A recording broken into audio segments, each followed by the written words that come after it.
what can we do to help? And when His Holiness the Dalai Lama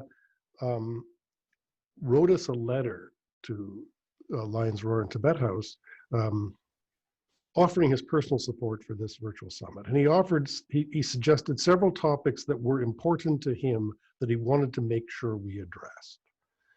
And one of them is the topic we are addressing today, the protection and the preservation of Tibetan language and culture. So if we take that seriously, and we've been listening to these conversations, what would you say we can actually do to help? Well, as His Holiness would say, working on yourself ultimately is the best way you can help the universe. Is work on your own wisdom and your own compassion, lessen your own anger, for sure.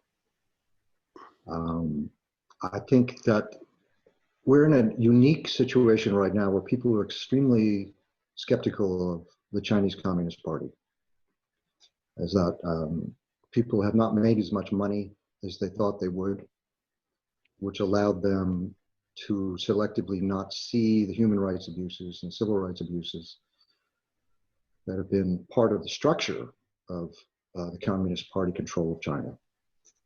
China obviously is a vast and incredible history and Buddhist history.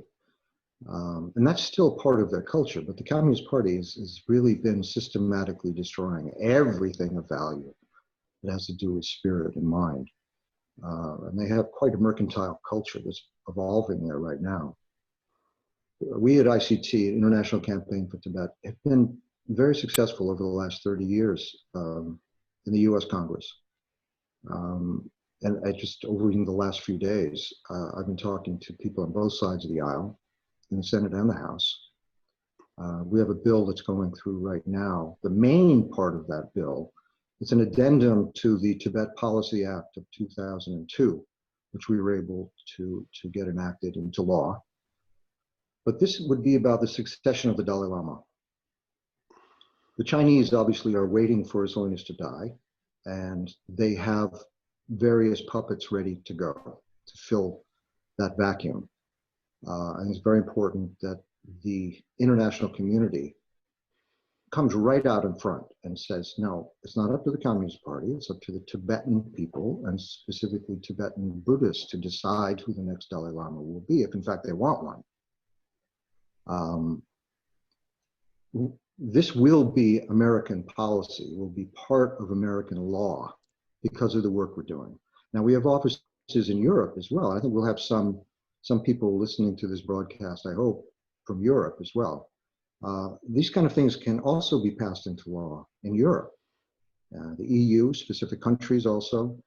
This can be universally recognized as a decisive point in whether or not Tibetan culture will survive or not. Without the Dalai Lama right now, it's hard to imagine that Tibetan culture as a unity and as a living, breathing being would survive. He's such an outsized, extraordinary figure. I mean, that's really once in many centuries someone like this comes along. We can't be sure that someone like this will come again. So we have to create the institutions will allow the ideas to continue. And this incredible heart, this credible sense of not only forgiveness, but vision of possibility of what we might be as individuals and as societies.